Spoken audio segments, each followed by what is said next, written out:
بسم اللہ الرحمن الرحیم۔ حضرت عبداللہ بن عمر رضی اللہ تعالیٰ عنہ سے روایت ہے کہ رسول اللہ صلی اللہ علیہ وآلہ وسلم نے ارشاد فرمایا، دو لوگ ایسے ہیں جن کی نمازیں ان کے سروں سے بھی اوپر نہیں جاتی، یعنی قبول نہیں ہوتی۔ وہ غلام جو اپنے آقا سے بھاگ گیا ہو یہاں تک کہ واپس آ جائے، وہ عورت جو اپنے شوہر کی نافرمان ہو یہاں تک کہ وہ نافرمانی سے باز آ جائے۔ آپ صلی اللہ علیہ وآلہ وسلم نے فرمایا کہ ایک وقت ایسا آئے گا جب علم اٹھا لیا جائے گا، جہالت اور فتنے پھیل جائیں گے اور حرج بڑھ جائے گا۔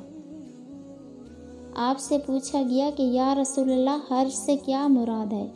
آپ صلی اللہ علیہ وآلہ وسلم نے اپنے ہاتھ کو حرکت دے کے فرمایا، اس طرح، گویا آپ صلی اللہ علیہ وآلہ وسلم نے اس سے مراد قتل لیا۔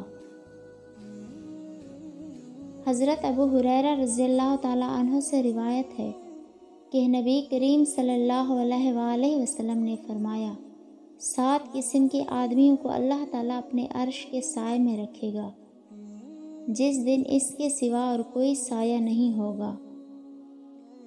انصاف کرنے والا حاکم، وہ نوجوان جو اللہ تعالیٰ کی عبادت میں جوان ہوا ہو، وہ شخص جس کا دل ہر وقت مسجد میں لگا رہے، 2 ایسے شخص جو اللہ تعالیٰ کے لیے محبت رکھتے ہیں، اسی پر وہ جمع ہوئے اور اسی پر وہ جدا ہوئے۔ ایسا شخص جسے کسی خوبصورت اور عزت دار عورت نے بلایا لیکن اس نے یہ جواب دیا کہ میں اللہ تعالیٰ سے ڈرتا ہوں۔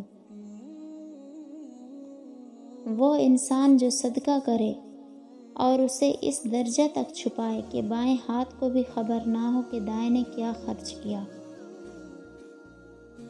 اور وہ شخص جو اللہ تعالیٰ کو تنہائی میں یاد کرے اور اس کی آنکھیں آنسوں سے بہنے لگ جائیں۔